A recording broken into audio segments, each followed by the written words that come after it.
Assalamualaikum warahmatullahi wabarakatuh.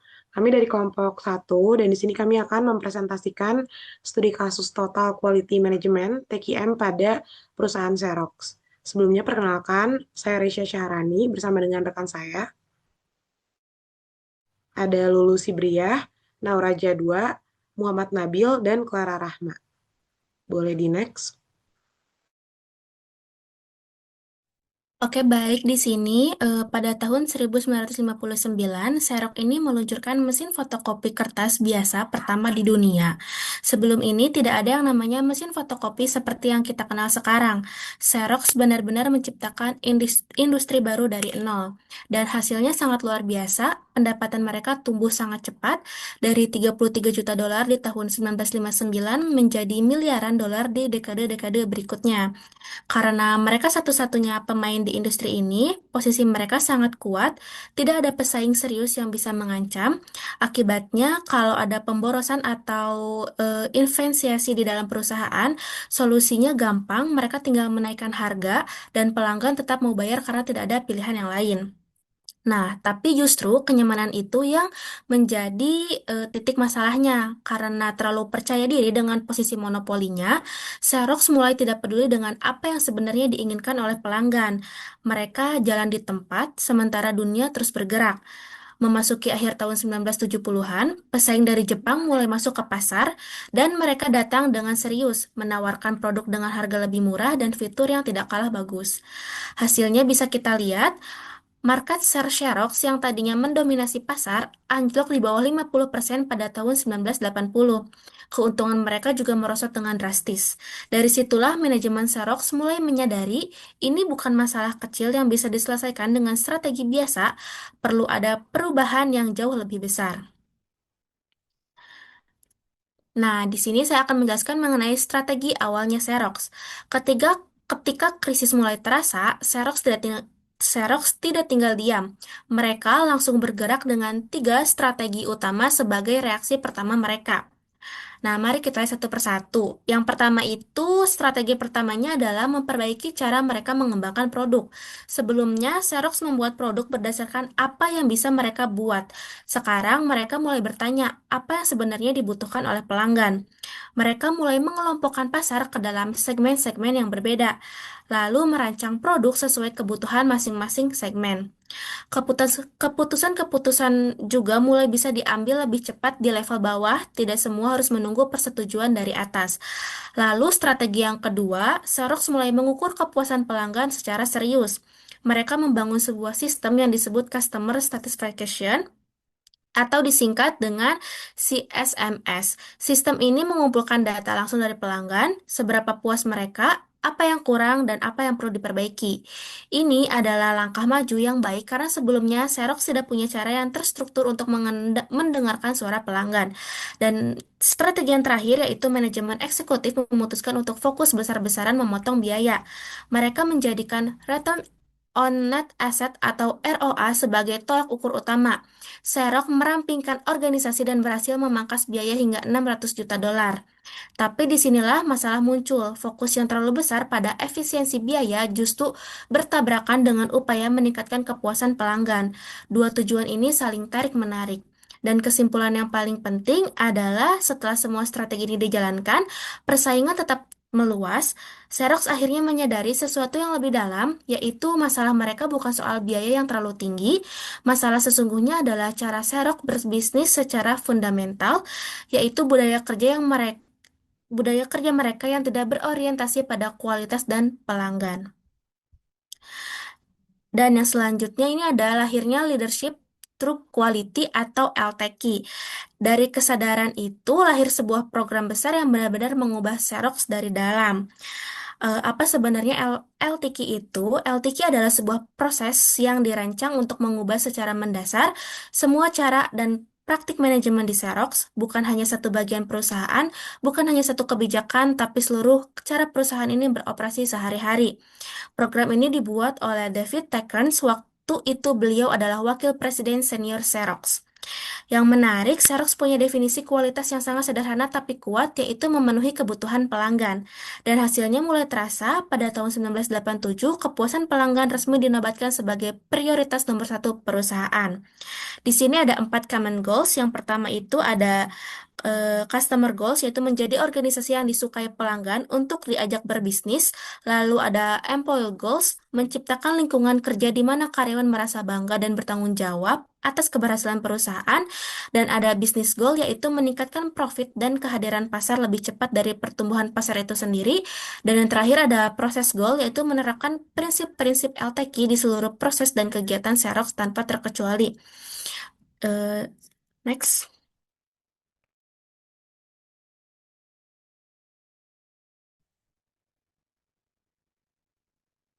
Selanjutnya, setelah LTQ diperkenalkan pada tahun 1983, Xerox tidak hanya mengubah sistem manajemennya, tetapi juga melakukan transformasi budaya kerja secara menyeluruh. Sebelum LTQ, Xerox lebih berorientasi pada produk. Pengambilan keputusan masih terpusat pada manajemen, perusahaan kurang mendengarkan pelanggan, dan kualitasnya dianggap sebagai tanggung jawab departemen tertentu saja. Namun, setelah LTQ diterapkan, terjadi perubahan yang cukup besar. Xerox mulai berorientasi pada pelanggan, pengambilan keputusan menjadi jauh lebih cepat dan terdesentralisasi, serta karyawan didorong untuk aktif menyelesaikan masalah.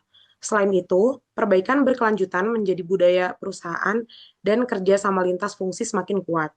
Perubahan ini menunjukkan bahwa Xerox menyadari bahwa kualitas itu tidak dapat ditingkatkan hanya melalui teknologi atau produk saja, tapi juga melalui perubahan secara berpikir dan secara seluruh organisasinya.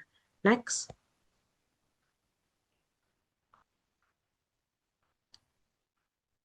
Berikutnya adalah terkait keterlibatan karyawan dalam kualitas. Salah satu perubahan terpenting dalam LTQ adalah meningkatkan keterlibatan karyawan dalam upaya peningkatan kualitas. Melalui LTQ, setiap karyawan dianggap memiliki peran dalam menciptakan kualitas dan kepuasan pelanggan.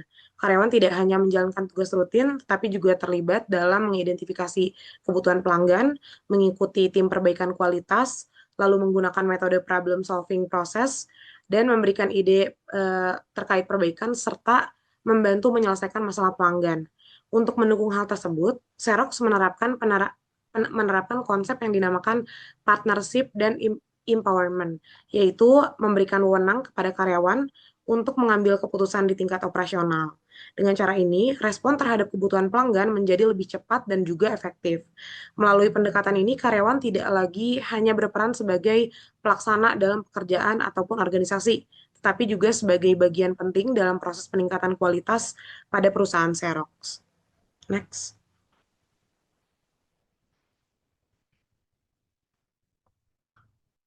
Lalu mengapa LTQ dapat berhasil? Sebetulnya keberhasilan LTQ di Xerox ini didukung oleh 4 faktor utama. Yang pertama, itu fokus pada pelanggan. Semua aktivitas perusahaan diarahkan untuk memahami dan memenuhi kebutuhan pelanggan. Yang kedua adalah dukungan manajemen. Dalam LTQ, manajer tidak hanya bertindak sebagai pengawas, tetapi juga sebagai coach dan fasilitator yang membantu karyawan melalui perbaikan. Yang ketiga adalah keterlibatan seluruh karyawan, di mana Xerox berhasil menamakan pemahaman bahwa kualitas itu bukan hanya tugas departemen bagian kualitas aja, melainkan tanggung jawab seluruh organisasi. Yang keempat, perbaikan berkelanjutan atau continuous improvement, di mana setiap proses selalu dievaluasi dan diperbaiki agar menghasilkan kinerja yang lebih baik dari waktu ke waktu. Dan dari keempat faktor tersebut dapat disimpulkan bahwa LTK ini berhasil karena tidak dijalankan sebagai program jangka pendek, tapi program jangka panjang, melainkan menjadi budaya kerja yang tertanam dalam cara berpikir, bekerja, dan mengambil keputusan. Inilah yang membuat Xerox mampu meningkatkan kualitas sekaligus memperkuat daya saing perusahaan.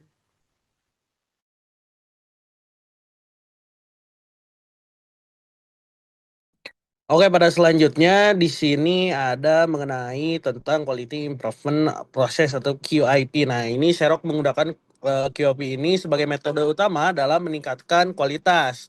Nah, QIP ini terdiri dari 3 tahap, yaitu perencanaan kualitas, organisasian kualitas, dan juga pengawasan kualitas. Nah, melalui tahapan ini, Xerox dapat memastikan bahwa setiap perbaikan dilakukan secara terstruktur dan juga berkelanjutan. Lalu selanjutnya, Next. Nah, lalu selanjutnya dalam menyelesaikan masalah, Xerox ini menggunakan problem solving proses. Nah, metode ini juga membantu perusahaan menemukan akar penyebab masalah dalam sebelum menentukan solusi. Dengan demikian, keputusan yang diambil menjadi lebih efektif dan tidak hanya mengatasi gejalanya saja. Boleh di next. Nah, selanjutnya di sini ada quality tools dan juga analisis. Nah, berbagai alat statistik ini digunakan Xerox untuk mendukung proses pengambilan keputusan. Melalui penggunaan data yang struktur, perusahaan dapat mengidentifikasi masalah, menemukan penyebabnya, dan juga melakukan perbaikan yang tepat. Nah, hal ini juga menjadi salah satu faktor utama keberhasilan program TQM di Xerox. Nah, kesimpulannya juga di sini keberhasilan Xerox ini berasal dari penerapan QIP, PSP, dan juga kualitas tool yang memungkinkan perbaikan kualitas yang dilakukan secara sistematis dan juga berkelanjutan. Next.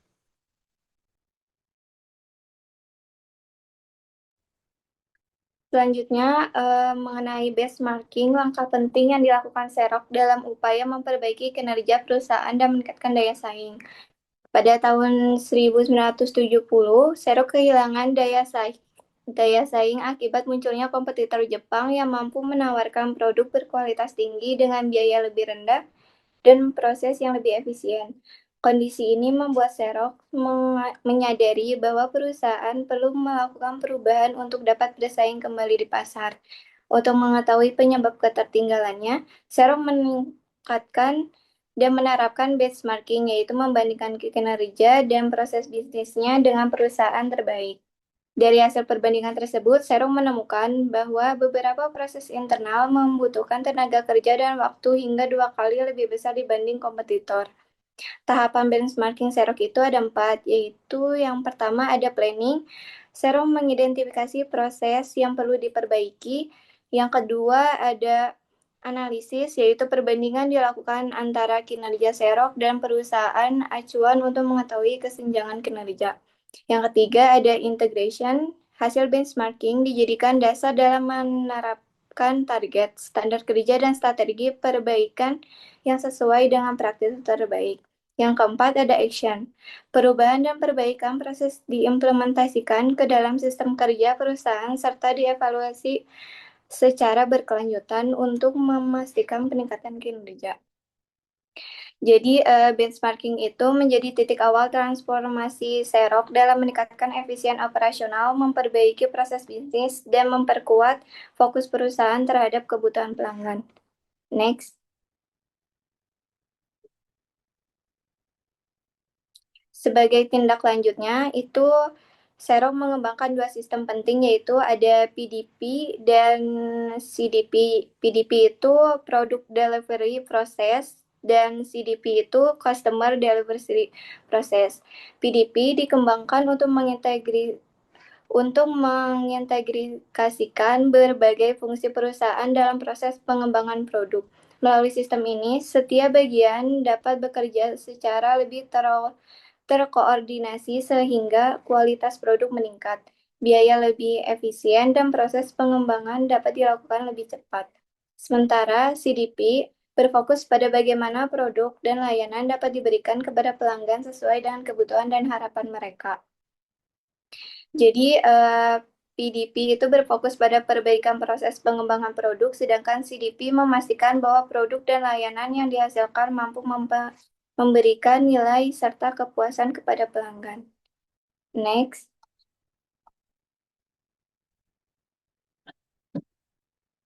Selanjutnya ada partnership dan empowerment. Xerox membentuk District Partnership, yaitu tim lintas fungsi yang mengintegrasikan bagian penjualan, layanan, dan administrasi untuk menangani kebutuhan pelanggan secara lebih cepat dan efektif. Pendekatan ini membantu meningkatkan koordinasi antar bagian dan mempercepat penyelesaian masalah pelanggan. Selain itu, Xerox memberikan kewenangan yang lebih besar kepada karyawan untuk mengambil keputusan dan menyelesaikan masalah secara langsung tanpa harus selalu menunggu persetujuan dari manajemen. Untuk mendukung perubahan tersebut, peran manajer juga mengalami perubahan. Jika sebelumnya manajer lebih berperan sebagai pengawas, maka dalam penerapan TKM mereka berperan sebagai coach dan fasilitator yang membantu tim menemukan solusi serta melakukan perbaikan secara berkelanjutan. Dampaknya itu ada respon pelanggan lebih cepat dan tepat. Yang kedua, koordinasi serta pengambilan keputusan lebih efisien. Yang ketiga, keterlibatan karyawan dan budaya perbaikan meningkat. Next.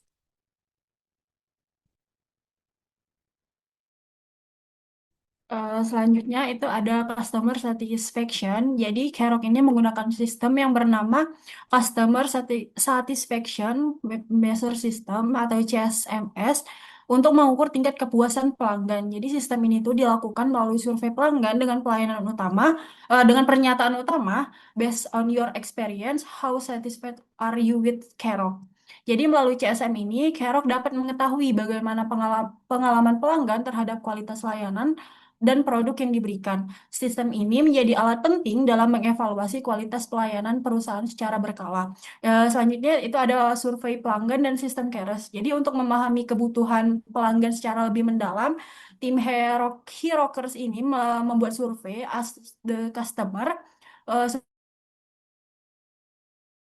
dilakukan dengan mewawancarai langsung pelanggan mengenai tingkat kepuasan layanan, masalah yang sering terjadi, kebutuhan pelanggan, harapan terhadap kecepatan layanan, dan kualitas pelayanan Kerok. Selain itu, Kerok juga menggunakan sistem KERES sebagai sistem penanganan keluhan pelanggan dan komunikasi layanan agar masalah pelanggan dapat segera ditangani dengan cepat dan tepat. Next.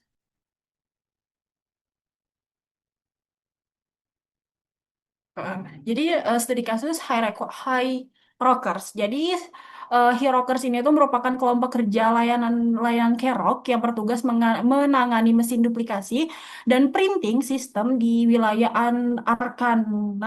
Arkansas Tengah. Jadi tim ini tuh mendapatkan penghargaan Tim Excellent Awards karena berhasil menerapkan prinsip TKM dengan sangat baik pada tahun 1988. Hasil CSMS ini menunjukkan bahwa tingkat kepuasan pelanggan tim Hirokers hanya mencapai 83%. Padahal target perusahaan adalah mencapai 100% kepuasan pelanggan. Oleh karena itu, tim Hirokers ini melakukan perbaikan kualitas layanan secara menyeluruh. Next.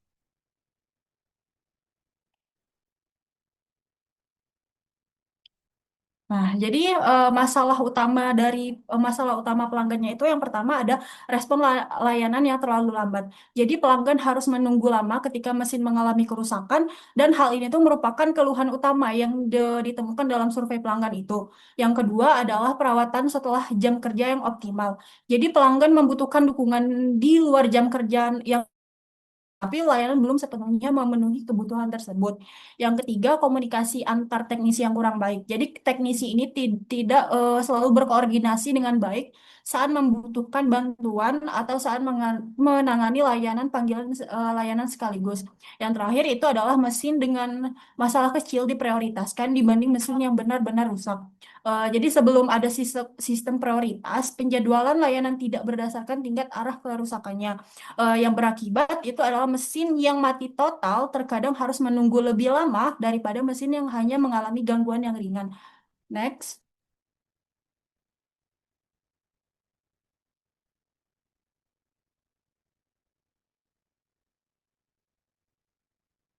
Aduh, aku ini coba. Jadi ya, ini ada penggunaan diagram Pareto. Jadi diagram Pareto digunakan oleh tim Hirokers untuk mengidentifikasi dan memprioritaskan masalah pelanggan yang paling paling sering terjadi. Jadi hasil analisis ini menunjukkan bahwa keluhan terbesar pelanggan berasal dari lambatnya waktu respon teknisi yang QRT dan kurangnya layanan setelah jam kerja itu.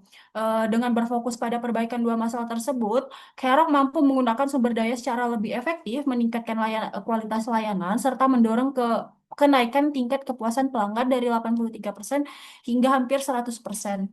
Next.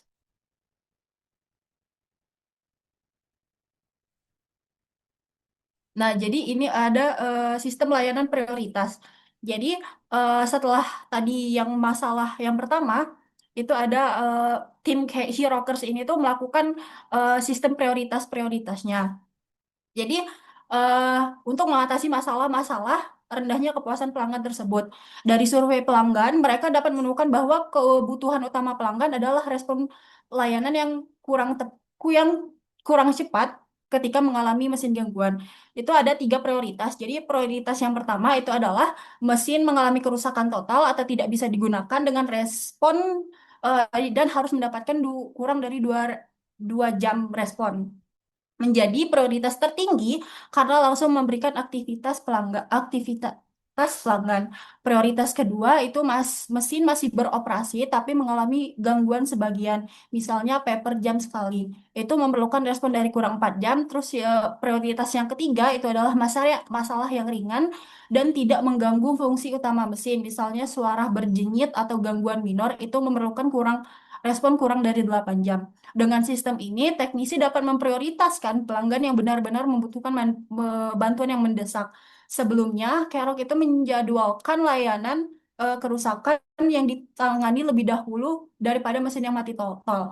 Sistem baru ini membuat pelayanan menjadi lebih sesuai dengan kebutuhan pelanggan. Hasilnya dari respon ini tuh teknisi semakin cepat dan tingkat kepuasan pelanggan meningkat hingga mencapai 100% customer satisfaction yang menjadi target utama Kerok itu tersendiri. Next.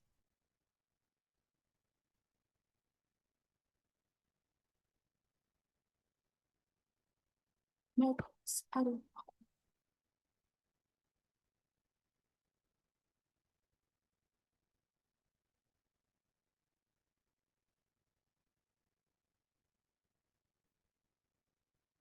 Nah, jadi hasil peningkatan kepuasan pelanggan, jadi penerapan KTM ini oleh tim Herockers memberikan hasil yang sangat signifikan terhadap kepuasan pelanggan. Setelah dilakukan survei pelanggan, analisis Pareto, dan beberapa penerapan sistem prioritas layanan, kualitas pelayanan Herok ini mengalami peningkatan yang berkelanjutan. Tahun 1998, kepuasan pelanggan sebesar 83%. Pada tahun 1989 meningkat menjadi 98,6%, dan di tahun 1990 mencapai 100% kepuasan pelanggan. Peningkatan ini menunjukkan bahwa perbaikan yang dilakukan berhasil menjawab kebutuhan pelanggan, terutama dalam mempercepat waktu respon, layanan, dan meningkatkan kualitas pelayanan teknisi.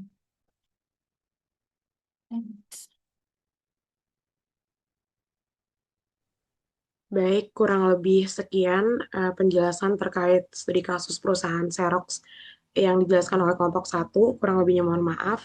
Terima kasih. Wassalamualaikum warahmatullahi wabarakatuh.